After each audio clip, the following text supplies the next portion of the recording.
Hello, everyone. It's Dave here from the Seeds of Liberty podcast.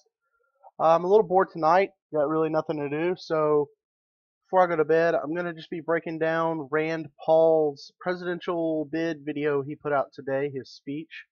Maybe kind of slice through some of what he's saying and maybe give a different perspective on it. If you are watching this video and you haven't listened to one of our podcasts, please do so.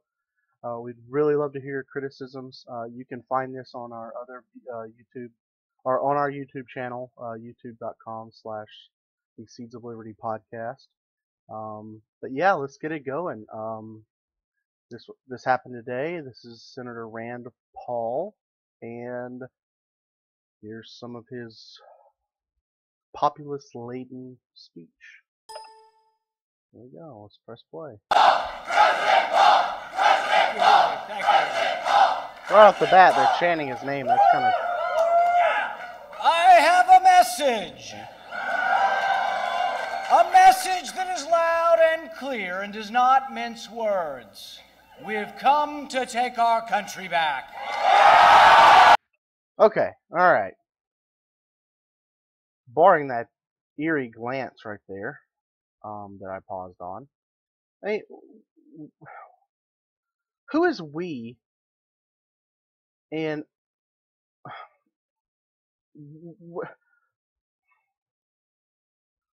who is we in this situation? How is this our country? Who is he speaking for? I mean, this is just a continent, or not a continent, just, yeah, it's just a landmass that people believe that government owns. So it's kind of weird. Our country.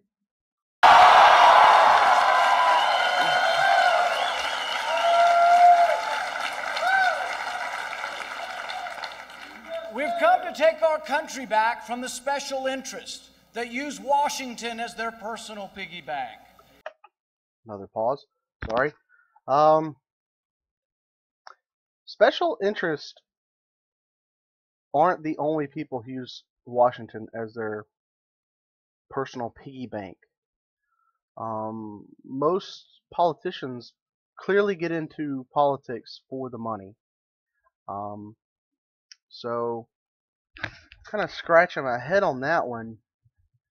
I mean, for your statement to be true, you would basically be saying we're going to get everyone out of the political system, or we're going to get rid of it. Which, I mean, if that's what he's saying, I'm completely agreeing with him. But special interest is tied in with Washington as much as Washington is tied in with special interest. They have to have each other to exist. So I don't see how you're going to. I mean, I'll just listen. The special interests that are more concerned with their personal welfare than the general welfare. You just described like every politician, but okay. The Washington machine that gobbles up our freedoms and invades every nook and cranny of our lives must be stopped. I'll agree. But that's government. Look, no government program has ever ended. So if Rand Paul does get elected, I would be shocked to see anything. You'll see him take this hardline position through this presidential campaign. I want you to listen to me, guys. He's going to take this hardline position, like every politician running for office does, on what the population really wants.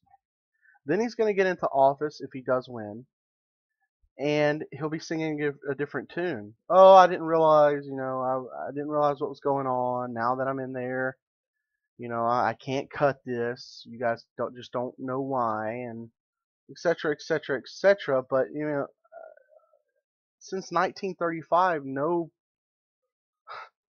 government agency, no government creation has ever seen a cut in a major way.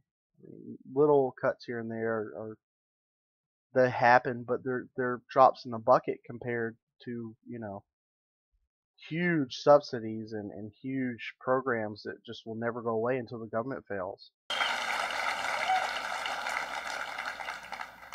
Less than 5 years ago, I stood just down the road in my hometown in Bowling Green and said those same words.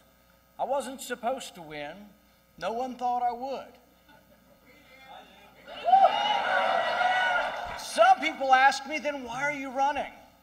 The answer is the same now as Political power. That's why I ran. it was then. I have a vision for America. I want to be part of a return to prosperity, a true economic boom that lifts all Americans. Government cannot increase or create any economy.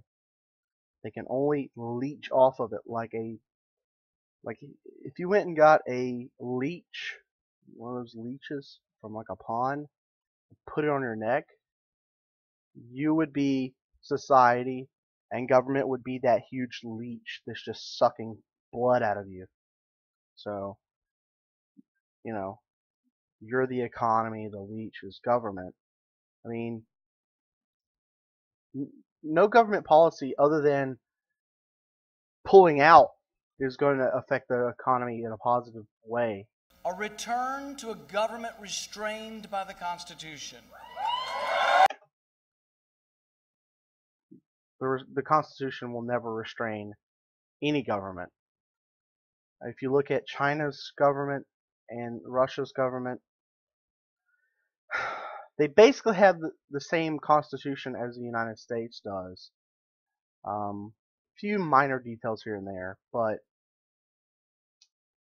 the Constitution can't limit any government. A constitution, a set of rules for the government will always be broken because of one major detail. The government interprets the Constitution. We don't, they do. So, there you go.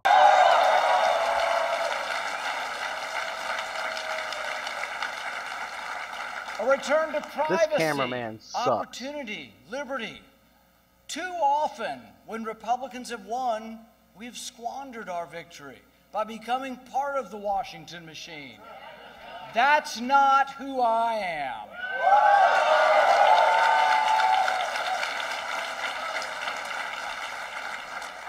That's not why I ran for office the first time just a few years ago. The truth is I love my life as a small-town doctor. Every day I woke up, I felt lucky to be able to do the things I love. You should have just stayed as a small-town doctor. More You would have been importantly, a I was bigger blessed hero. to be able to do things that made a Mr. Paul. difference in people's lives. I never could have done any of this, though, without You the would have help been of a my hero. parents who are here Now today. you're a parasitic. I'd like you to join me and thank my mother and dad. Okay. I'll give Ron Paul a clap. Changed a lot of minds in his time. With my parents' help, I was able to make it through long years of medical training to become an eye surgeon. For me, there's nothing that compares with helping someone see better. Last August, I was privileged to travel to Guatemala on a medical mission trip. Together with a team of surgeons from across the U.S., we operated on more than 200 Stabilize that camera, people bro. who were blind or nearly blind from Like cataracts. I was grateful somebody to be with able to put my scrubs back on, peer into the freaking oculars of the Parkinson's has microscope this and damn focus camera. on the task at hand, to take a surgical approach, to fix a problem. One day in Guatemala, a man arrived and told me that I had operated on his wife the day before. This is just an emotional His appeal. wife could see clearly for the first time in years. It's kind of like what Obama was doing, what almost every president does. Come back to our surgery center. They say He, too, these was nearly silly blind from stories, cataracts. After his surgery, the and then they next day, tie his it into wife what they sat want to next do with me. government. As I unveiled the patch from his eyes, it was a powerful, emotional moment for me to see them looking at each other clearly for the first time in years, to see the face they loved again. As I saw the joy in their eyes, I thought, this is why I became a doctor. In that moment, I also remembered my grandmother, who inspired me to become an eye surgeon. She spent hours with me as a kid. We would sort through her old coin collection, looking for wheat pennies and Indian heads. But as her vision began to fail, I became her eyes to inspect the faintness of the mint marks on the old weather-worn coins. You became aroused? What? I went with my grandmother to the ophthalmologist as she had her corneas replaced. I was also with her when she received the sad news that macular degeneration had done irreparable harm to her eyes. My hope that my grandmother would see again made me want to become an eye surgeon, to make a difference in people's lives. I've been fortunate. I've been able to enjoy the American dream. I worry, though, that the opportunity and hope are slipping away for our sons and daughters. As I watch our once great economy collapse under mounting spending and debt. Okay. Our great economy? The government, alright, when the government intervenes in the economy, it's no longer our economy, it's their economy. So, this whole idea of the economy getting crippled due to mounting debt caused by the government is kind of like, it's their economy that's suffering. Like, there's just such a what he's basically trying to fix is what the government has caused, or what the government has done to the American economy by intervening. So I'll restart. I think, what kind of America will our grandchildren see? It seems to me Hopefully that no both America. parties and the entire political system are to blame. Yeah, I would agree. The entire government and political system are to blame. You are correct, sir. Big government and debt double. No. Government. Not big. Government and debt. Under a Republican administration. And it's now tripling under Barack Obama's watch. President Obama is on course to add more debt than all of the previous presidents combined. And all this debt is going on you guys. Us. It's going on us. It's not going on them. It's going on us. We borrow $1 million a minute. This vast accumulation of debt threatens not just our economy, but our security. We can wake up now and do the right thing. Quit spending money we don't have. It does. All right. This amount of debt does hurt the government's security to be able to look legitimate and continue the monopoly on violence that they have. The coercive monopoly on force.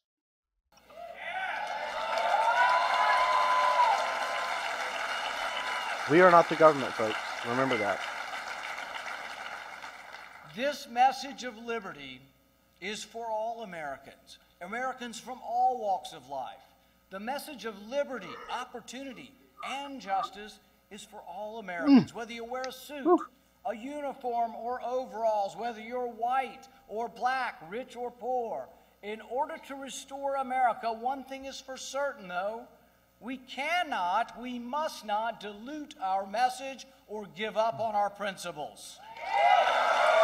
I'll agree with that. Don't compromise ever. But you're not going to fix anything through politics. If we nominate a candidate who is simply Democrat light, what's the point? Why bother? We need to boldly proclaim our vision for America. We need to. When he says that, that's such a lazy sentiment to have for him to say. You know, he's basically, all right. So he's running on the Republican ticket, but he's basically crapping all over the Republicans, saying that, you know, if you elect anybody but me, you're electing Democrat light. But what he doesn't realize is the entire American political spectrum is communism. So even if he gets elected, he is representing communism light. Limited government is just limited communism. So it's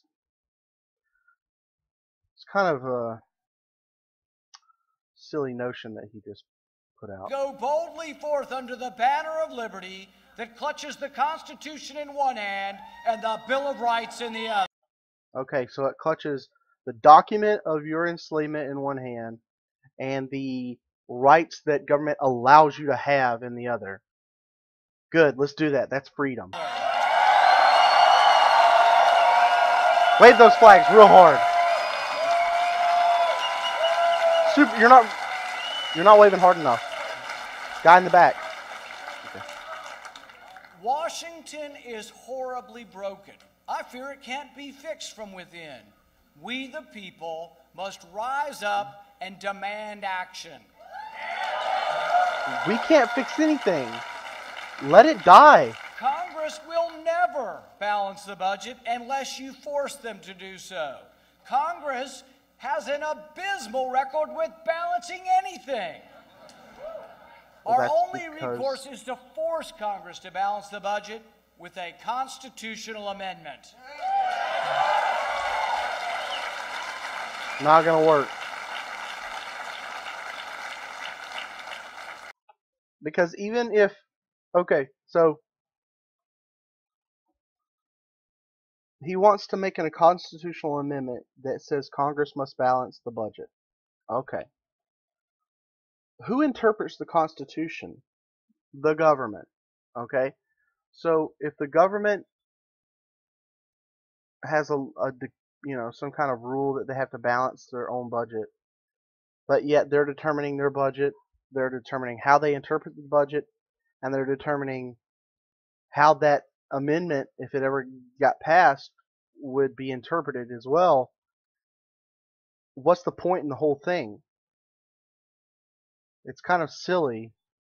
I mean, you're giving government all the guns and all the power and saying, okay, now limit yourself. It's not going to work.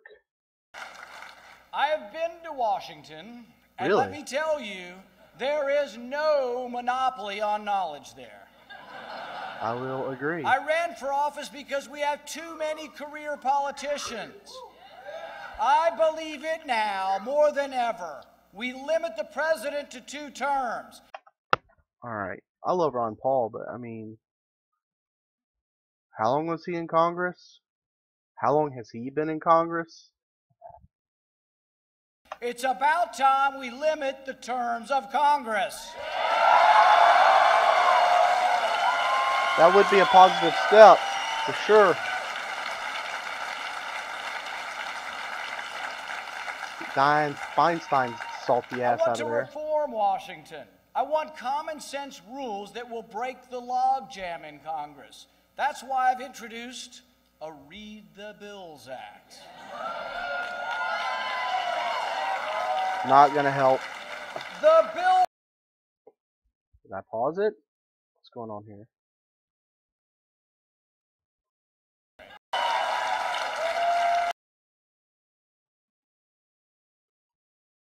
Okay, I think this feed cut. On our desk with only a few hours before a vote. So Okay, I've it's back. proposed something truly extraordinary. Let's read the bills, every page. Okay. Not gonna do anything.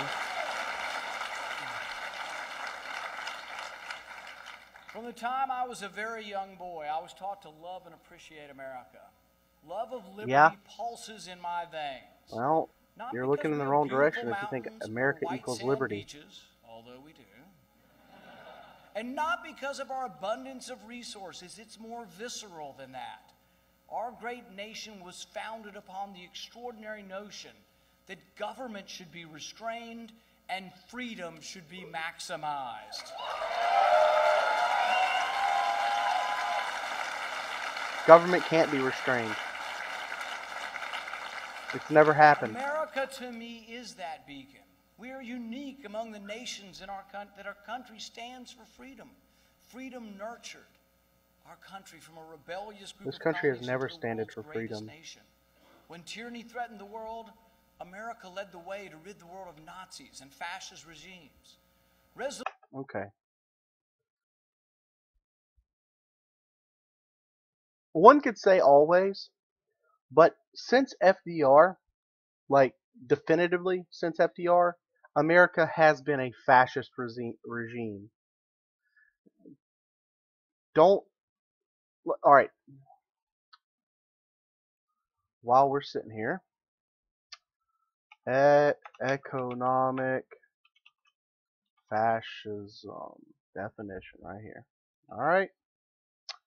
Economics of fascism. No, that's not the one I want. I want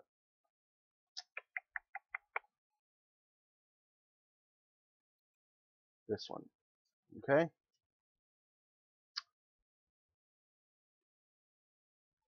No, we'll go with this one.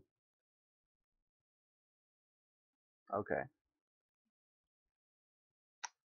Fascist economy is where the government exerts strong directive influence over investment as opposed to having a merely regulatory role. In general, apart from the nationalizations of some industries, fascist economies were based on private property and private initiative, but these were contingent upon the service to the state. So it's basically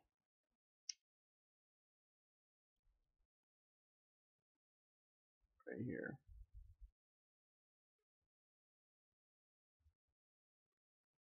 Fascism is a capitalist, hold on, let me make sure this is up here.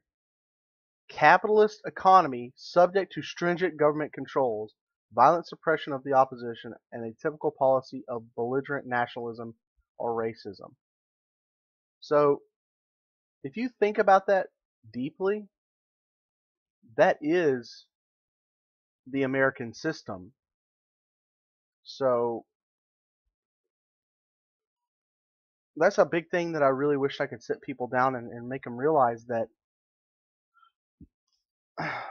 you know, they think Hitler was evil because he was a fascist, or Mussolini was evil because he was a fascist, and all this. And the whole time, America is a fascist state as well.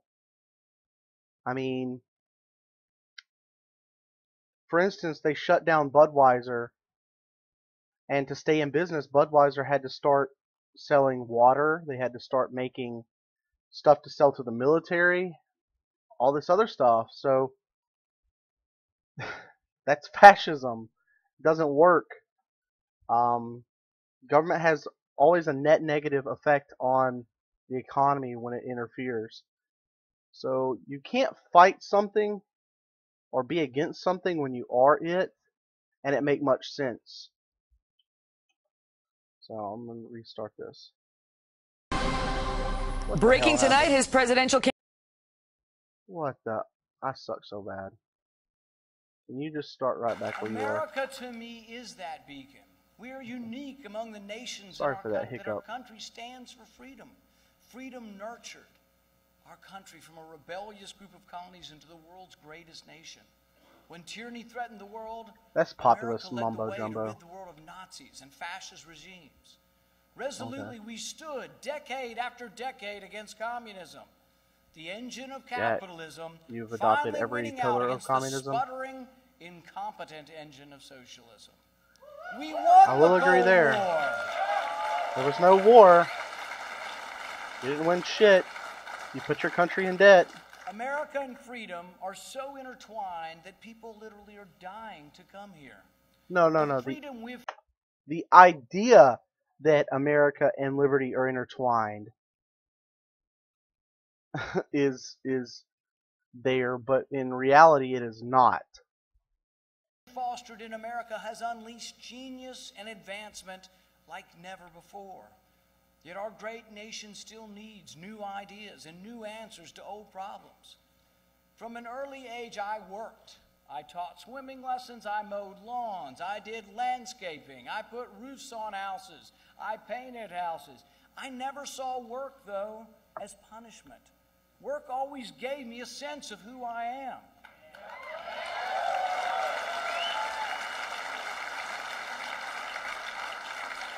Nothing to say there. Kind of puritanical. Self-esteem can't be given, it must be earned.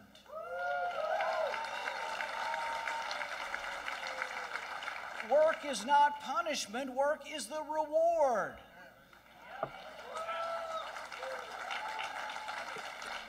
Two of my sons work minimum wage jobs while they go to college. It. I'm proud of them. Highly doubt it. Realize the value of hard work. I can see their self-esteem grow as they cash their paychecks. I have a vision for America where everyone who wants to work will have a job. Government cannot create jobs.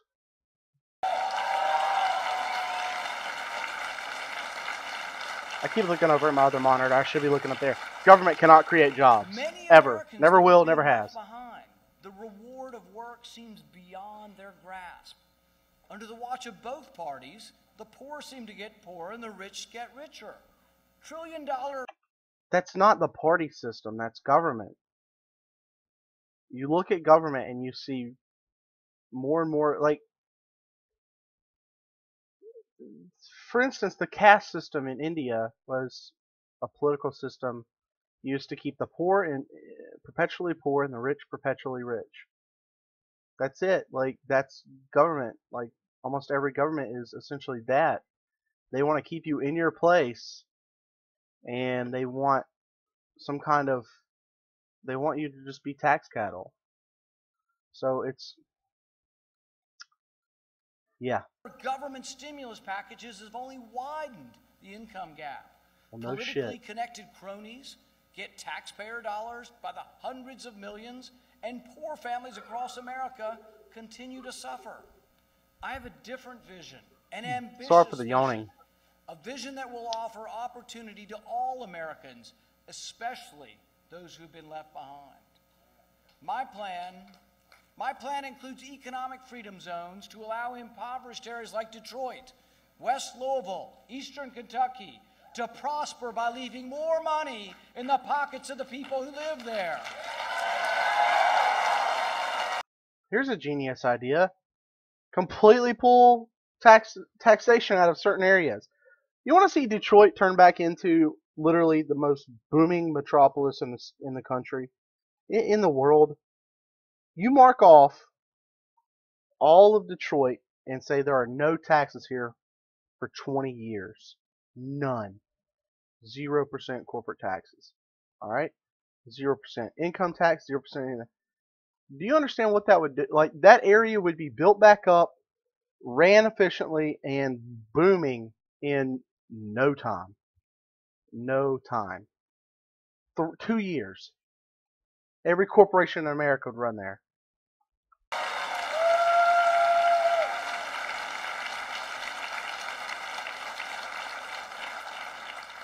Can you imagine what $1 billion stimulus could do for Detroit or for Appalachia? Okay. Did he not just say stimulus just doesn't work? I'm absolutely positive he just said $1 trillion stimulus, widen the gap, didn't work. It helped get political cronies and whatnot. And now he's just saying, can you imagine what a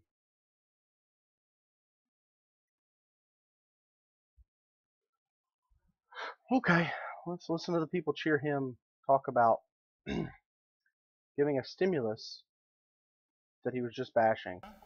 I'm convinced that most Americans want to work.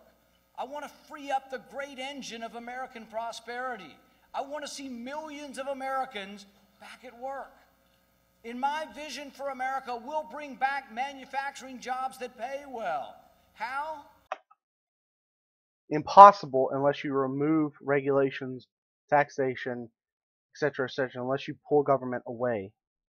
We'll dramatically lower the tax on American companies that wish to bring their profits home.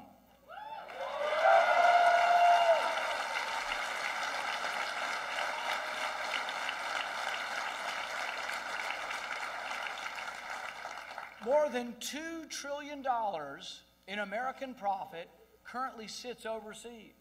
In my vision for America, new highways and bridges will be built across the country, not by raising your taxes, but by lowering the tax to bring this American profit home. That's all fine and dandy, but still, you have to run on the realization that taxation is theft. Like, I would almost have respect for him if he would say, look, I'm just going to completely cut corporate taxes. I'm going to gut them. There's no necessity for them. I'm going to cut income tax. But he's not saying these things. I mean, those are scary things for the political class to think about, obviously, because that's their meal tickets. But the quickest thing I can tell, especially socialists or a Democrat, if you're listening to this by chance, is that when you advocate for a corporate tax, you're advocating a tax on yourself. Because let's just say this microphone right here costs $100, and the government puts a 10% tax on it, all right, then guess how much this microphone is going to cost you now. It's not going to be $100, and the company is going to pay that 10%.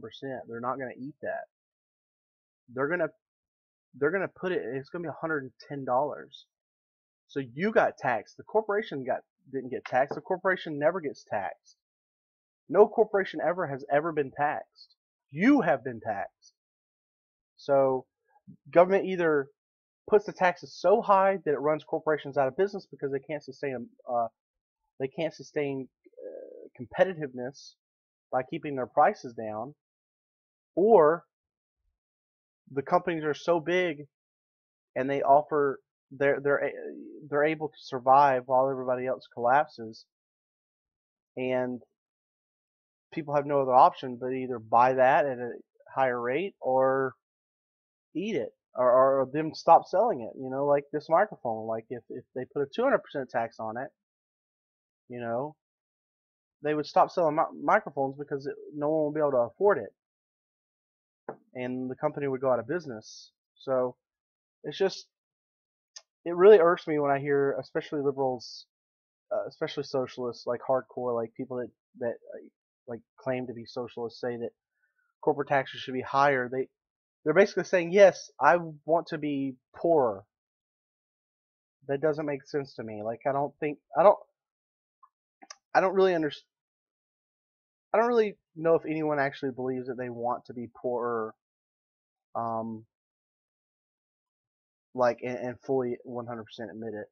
Like there's people out there that don't want anything in their life. There's people in there that they don't hold material possessions to any kind of standard, so it doesn't matter to them. But I would say the large majority of people would not choose to be poor over rich, whatever you want to define those terms as, or semantics you want to place behind them.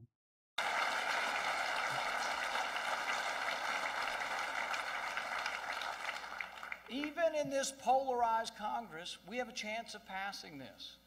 I say let's bring $2 trillion home to America. Let's bring it home now.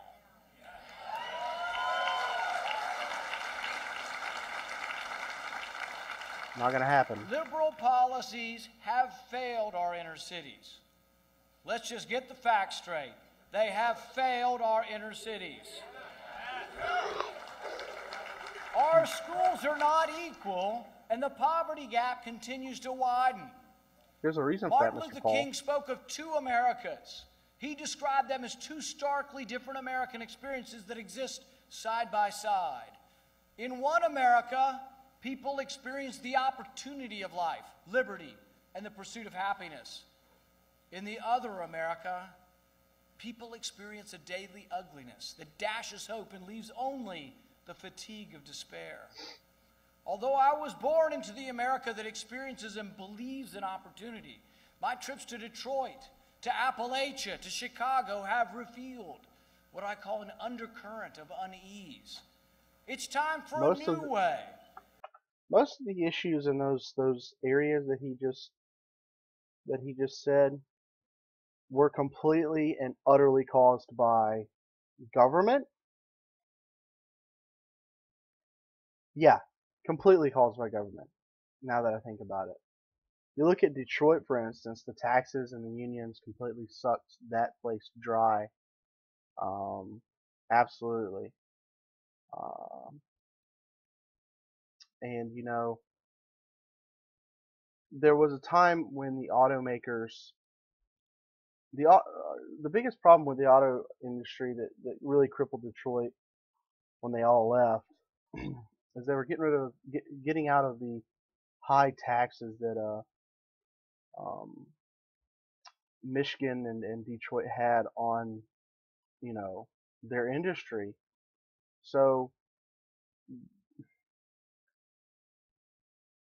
those state and local and city and all those governments, they were milking their cow too much, and the cow died or moved to another pasture, and that's never going to be You're never going to get that back. It costs too much to move, etc., etc. Yeah, like you fix the auto industry by, you know, not putting out so many damn cars, getting rid of union labor, and getting rid of a lot of the government regulations on cars, so that companies can put out a product that people actually want. So, but yeah, and Appalachia is completely, it's a coal mining town, obviously, or it's coal mining area. The railroads are becoming more, not to sound like a Luddite, but the railroads are becoming more automated. Like one person's running a whole train instead of 15, 20 people or 100 people. So there's less and less people working on that, and that's a big industry in Appalachia. And so is coal mining. It's becoming more automated. It's becoming more regulated, etc., etc. And what did he say? St. Louis was the other place. Well, St. Louis is just a hellhole because taxes, perpetual welfare class in that area. Most of the businesses have left due to Democrat policies. I'm not even saying Democrat, like just bad government policies in those areas. So some things to think about, like you can't fix an economy with government. A way predicated on justice, opportunity, and freedom.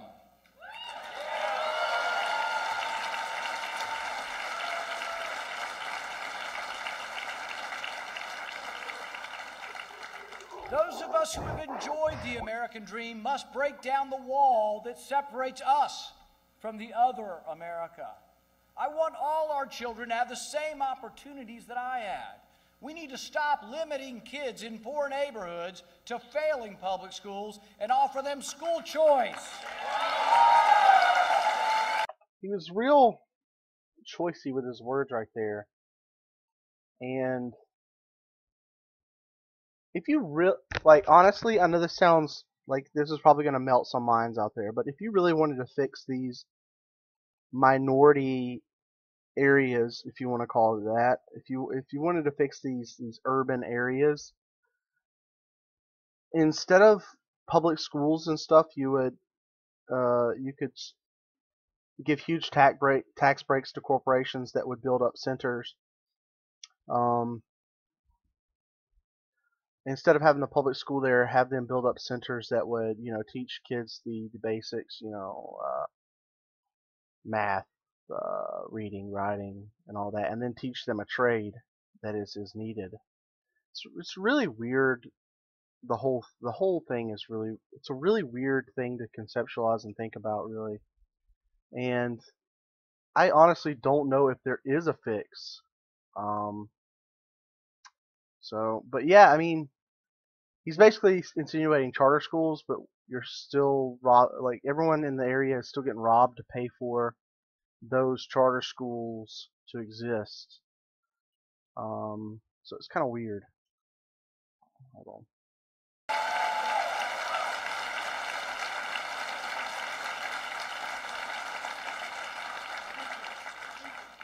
It won't happen, though, unless we realize that we can't borrow our way to prosperity. Currently, some $3 trillion comes into the U.S. Treasury. Couldn't the country just survive on $3 trillion? I propose we do something extraordinary. Let's just spend what comes in.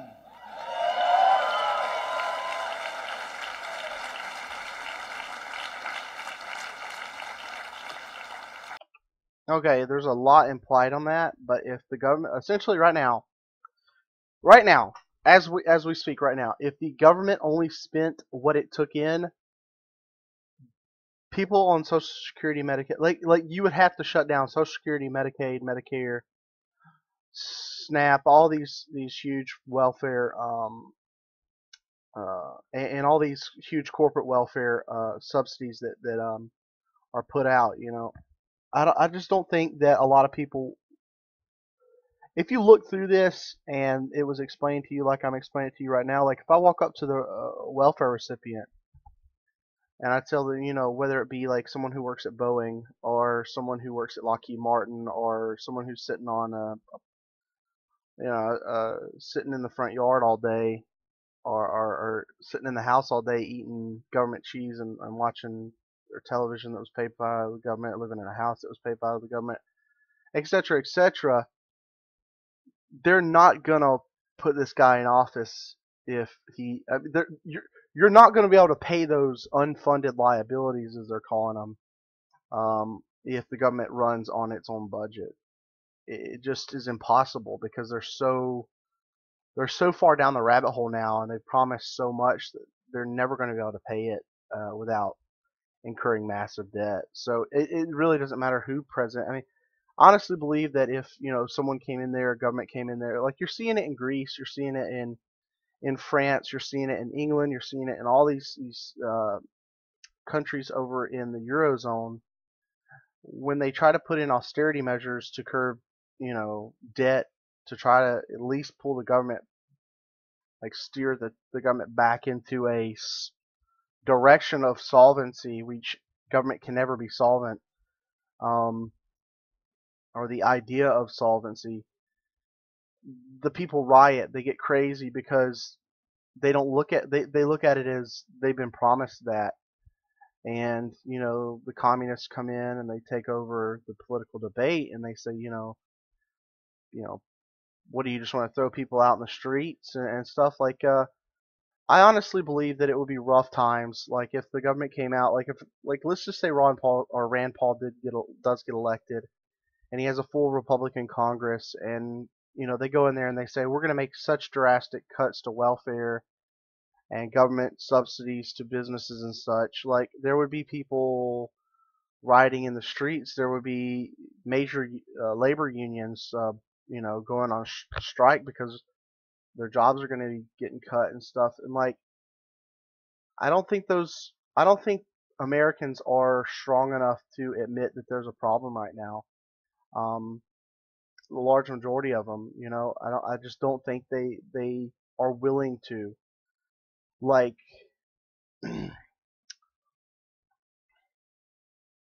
like someone's from Boeing, right? Or someone who works at Boeing, right? Let's say you build airplanes, you've got $100,000 a year job, and Rand Paul goes in and goes, "Hey, we're cutting almost all of our subsidies to Boeing." So then Boeing has to make huge, huge cuts. Like you're gonna freak out. Like you lost your job because government doesn't want to give a company stolen funds anymore. And a big thing a lot of people don't realize is, or a lot of people do that really irks me, is they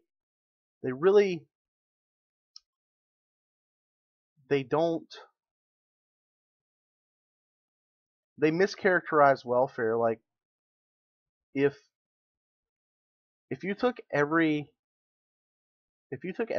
that's on what the common conservative believes is welfare, and you move, like if the whole pie right here, the whole welfare pie, they're like a sliver compared to what the government gives huge corporations each year in subsidies. Like it's massive.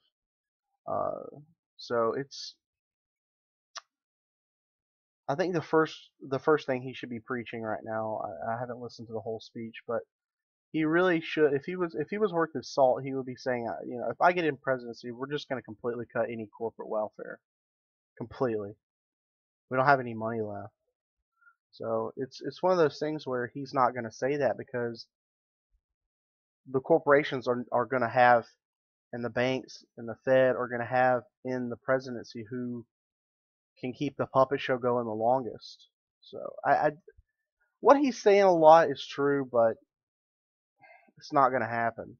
In my vision for America, freedom and prosperity at home can only be achieved if we defend against enemies who are dead set on attacking us. Reach their R0. Without question, we must defend ourselves and American interests from our enemies. But until the protection racket must defend itself.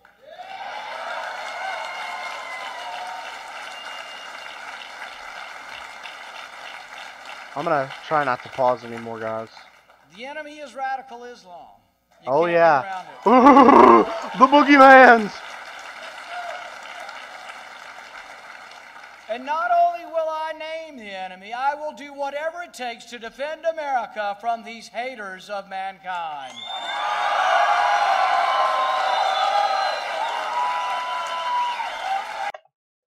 The American government, I know I said I wasn't going to pause, but this is quick. The American government has done on behalf more atrocious things towards humanity than any Muslim country, any groups of Muslims has ever done. Probably combined. Just FYI.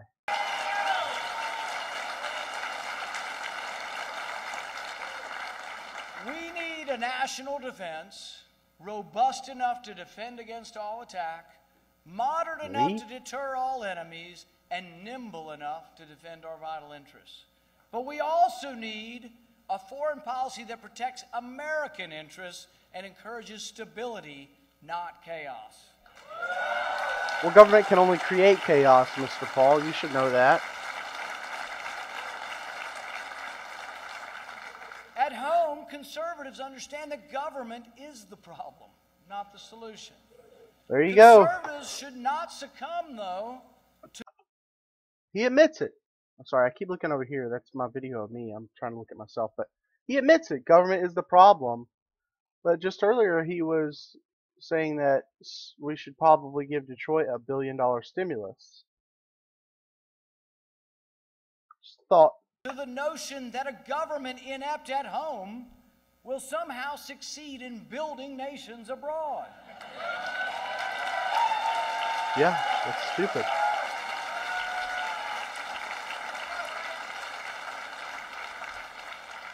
I envision an America with a national defense unparalleled, undefeatable, and unencumbered by overseas nation building. So if Mr. Paul had some freaking big balls just hanging right now, he would say, I'm going to actively try to cut our 950, or not our, their 950 military bases across the world. But he won't say that. That's not going to be said by him. Because he's going to rely on military industrial complex donations to win this election.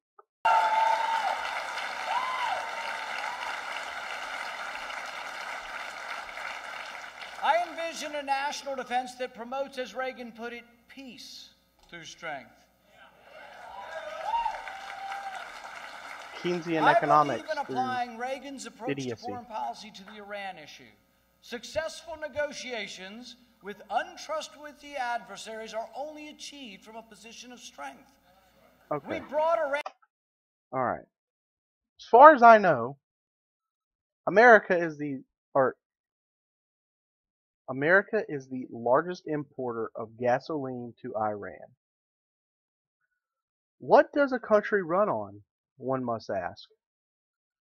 I would say gasoline, coal, energy, right? If America no longer wanted Iran to be a political problem, they would say, we're not going to sell Iran gasoline. And any nation that is affiliated with us that attempts to sell gasoline to Iran will be sanctioned. Bada bing, bada boom. Now that's all playing the political game there, and obviously I don't believe any of that. But if you really wanted to get down to brass tacks, that's what you would say.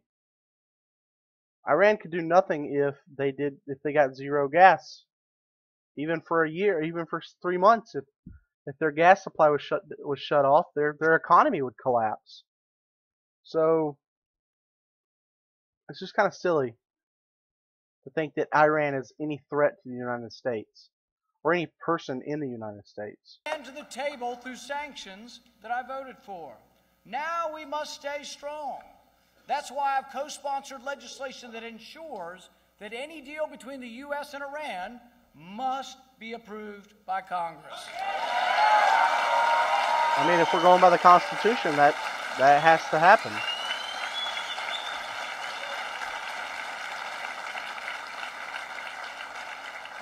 Not only is that good policy, it's the law. It concerns me that the Iranians have a different interpretation of the agreement. They're putting out statements that say completely opposite of what we're saying. It concerns me that we may attempt, or the president may attempt, to unilaterally and prematurely halt sanctions. I will oppose any deal that does not end Iran's nuclear ambitions and have strong verification measures. Okay, so he's already contradicted himself again. He said he essentially wants to go for a protectionist. Well, I guess that could be under the guise of protectionism. But he wants to pull, you know. Alright, how are we peacefully supposed to tell Iran, hey, by the way, if you build a nuke, we're going to fuck you up? I mean, that's honestly what he's saying. So, he wants to use government force to tell people in foreign lands what they can and can't do on their, oh my god, I'm not going to say the government has property, but you get what I'm saying? It's kind of silly. And this is all in your name as well. This is all in the name of you, the American people.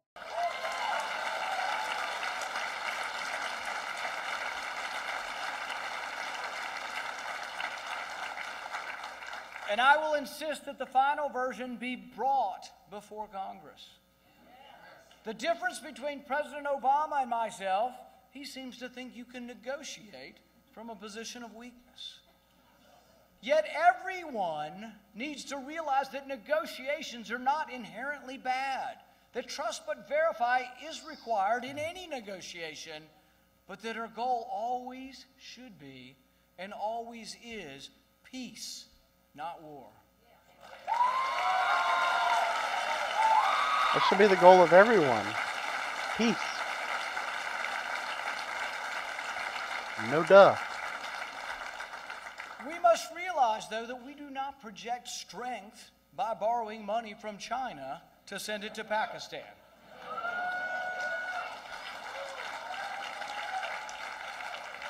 Let's quit building bridges in foreign countries and use that money to build some bridges here at home.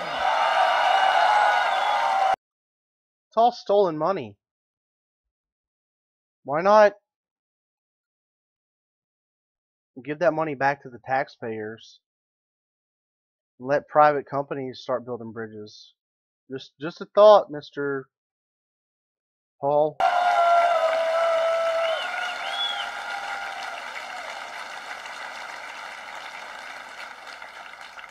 It angers me to see mobs burning our flag and chanting death to America in countries that receive millions of dollars in our foreign aid. My boogeymans! I say it must end. I say not one penny more to these haters of America. Yay, nationalism! Woo! USA! USA! USA! To defend our country, we do need to gather intelligence on the enemy. Our country? But when the intelligence director is not punished for lying under oath, how are we to trust our government agencies? You can't trust government agencies? Duh. They operate with stolen money. America's phones and computer records are un-American and a threat to our civil liberties.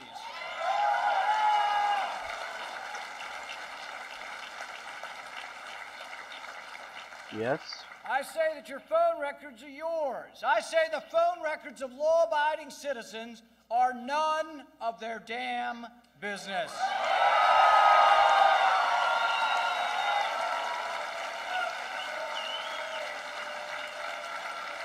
Okay. Is this where we light up the phones? The president created this vast dragnet by executive order. And as The president on day one, I will George Bush. immediately end this unconstitutional surveillance.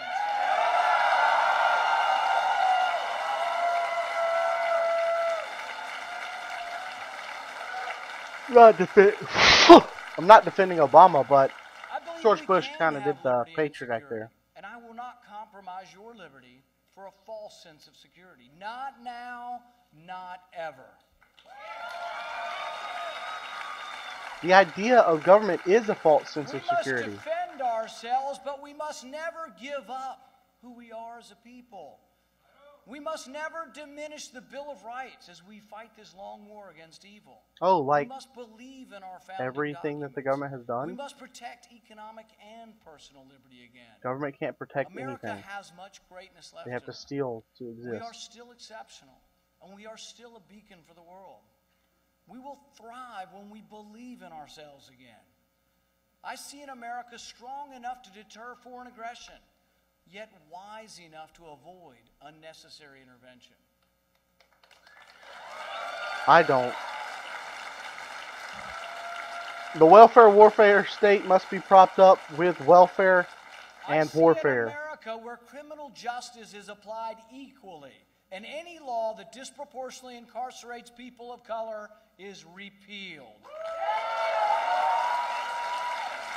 That would be a nice change, Mr. Paul.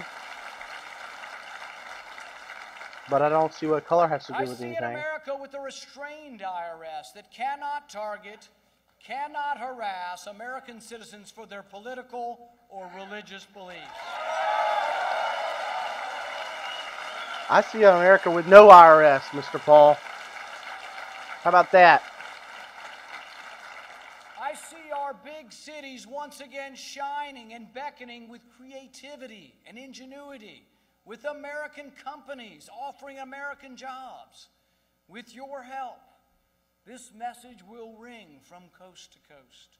A message of liberty, justice, and personal responsibility. Today begins the journey to take America back.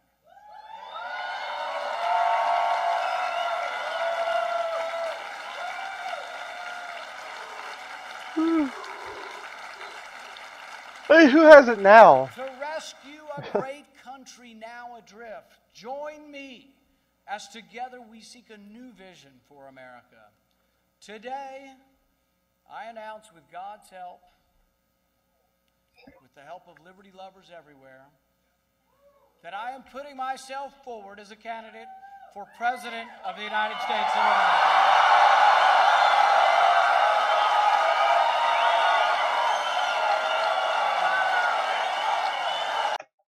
Okay, that ends it.